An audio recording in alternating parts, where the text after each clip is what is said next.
Welcome back to Inside Business. With us now, Asian Institute of Management President Steve DeKrey. Steve, thanks very much for joining us tonight. Coco, thanks for having me.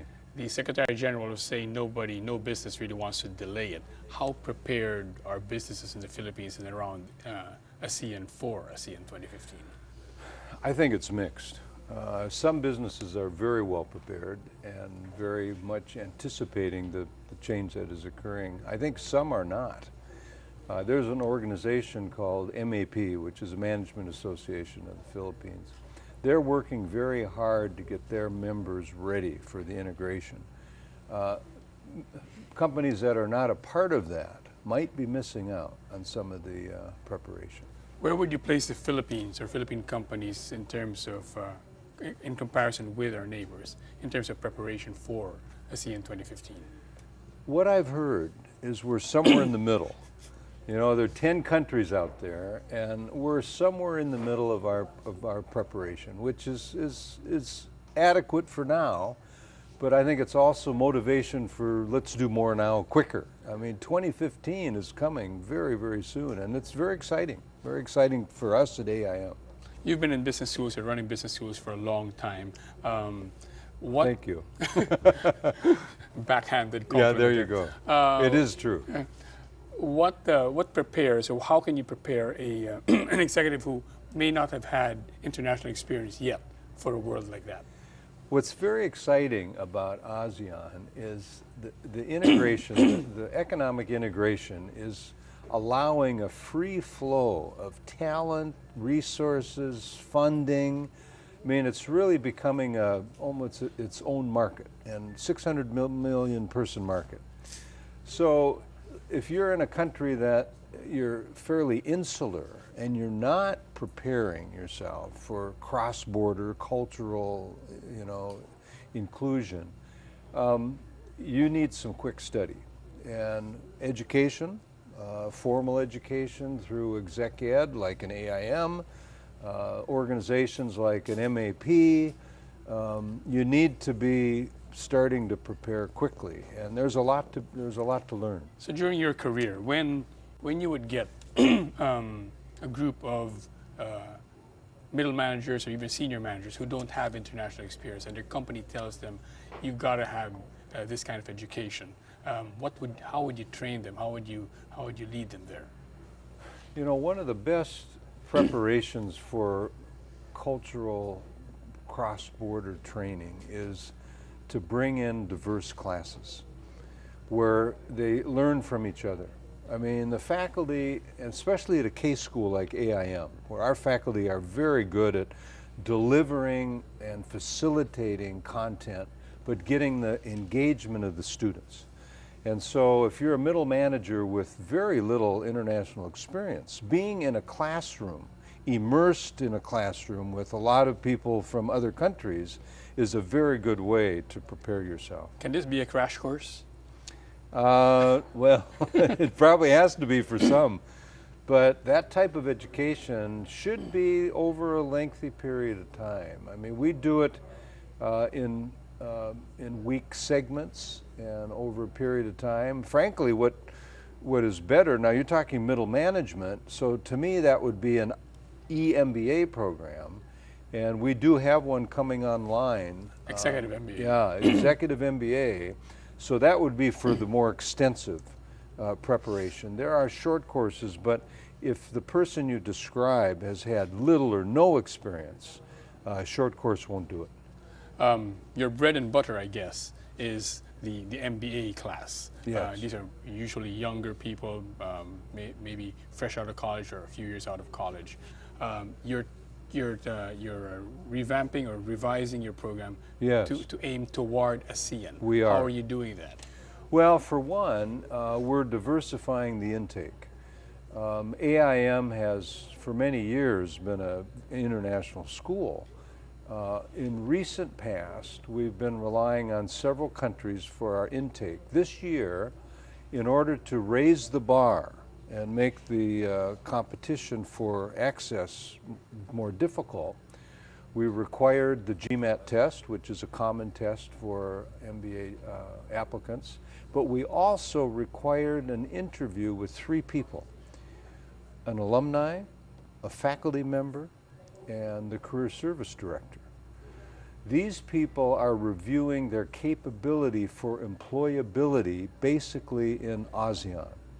We have focused our curriculum. We have a course that's required of all of our students, and this new intake includes more ASEAN countries than we've had in the past. Where would you put yourself in terms of, compared with other business schools in the region, competing for the market of students who want to prepare for ASEAN 2015? We want to be the leaders. We want to be the leaders in that market. We're one of the few accredited business schools in ASEAN. AACSB, which is the accrediting agency out of the U.S., we've held that for some 10, 15 years. We were one of the first in Asia. So from the quality point of view, we have an edge. We are also a case school, and ASEAN content is new. It's being developed now. I mean, this is a new happening. And so our research centers, our faculty, are devoting their time writing casework on success and unsuccessful companies in ASEAN. So by doing these things, the new courses, the new student intake, the new research, we hope to be the leaders in ASEAN content. In fact, that's our vision statement, to be the source of talent and knowledge in ASEAN. I don't know how far you've gone in writing those case studies, but from what you've seen or heard from the writers right now, the case writers right now, what makes doing business in ASEAN different from other parts of the world? Well, first of all, we're in basically developing countries. That's different. That's unique. We're in developing countries that are growing. That's exciting. We're in developing countries that are integrating. That's unique. We in the Philippines have English language as an advantage, and that will become the language of the ASEAN international companies. So from our point of view, we're sitting in a pretty good position to attack this market, and we want to be the leaders. Among the case studies that you're working on are some case studies on the auto industry, for example. Yes. Or about, and another one about family corporations. Yes. Tell me how those are unique for ASEAN. Family corporations are unique generally just in Asia. You know, I've been in Asia now for 17 years. And the importance of family corporations, I think, outstrips public companies, because the management, the control, the unique features of family dynamics enters in. And so for us, having family business concentration, having content, courses, cases, for this part of the world is very important. Do you think it's ever going to change in Asia? Will the time come when companies here will be more like the companies in the West, where it's not controlled by one family, or the big ones are not controlled by one family? They're controlled by many shareholders, and there's a management there that's for want of a better word, professional? I don't think in the immediate future, and I'm not sure I would advocate it. I mean, I think there is some unique benefit to family business growth. Long-term thinking. Yes, long-term thinking.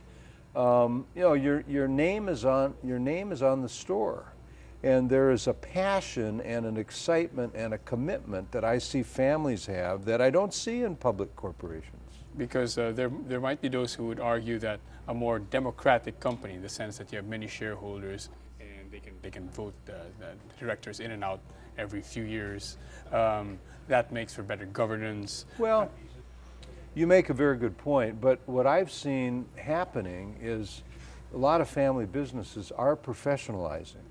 They are bringing in independent directors. They've got professional management. And some of the next generation obviously studied in the West. Absolutely. Maybe worked in the West for a while. Or they studied at AIM to prepare themselves. And they bring that back to the family company. Yes. Yeah. Does that make you think, would that make Asian companies better than Western companies down the road? I don't know what better means. Whether you mean more profitable, more triple bottom line oriented. We feel that the new generation cares more about the environment and society than the past generation. And we as a school have a school of development and a graduate school of business. And we're marrying those two schools to prepare our graduates for ASEAN.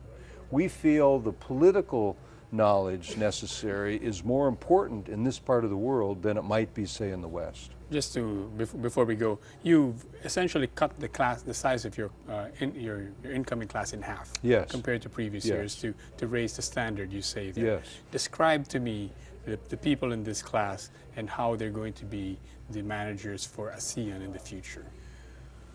What we've done is, in addition to requiring the standard academic test, which is called the GMAT, is we've imposed an interview on all of our applicants that is required, and it includes 3 different people: an alumni, a faculty member, and the career service director.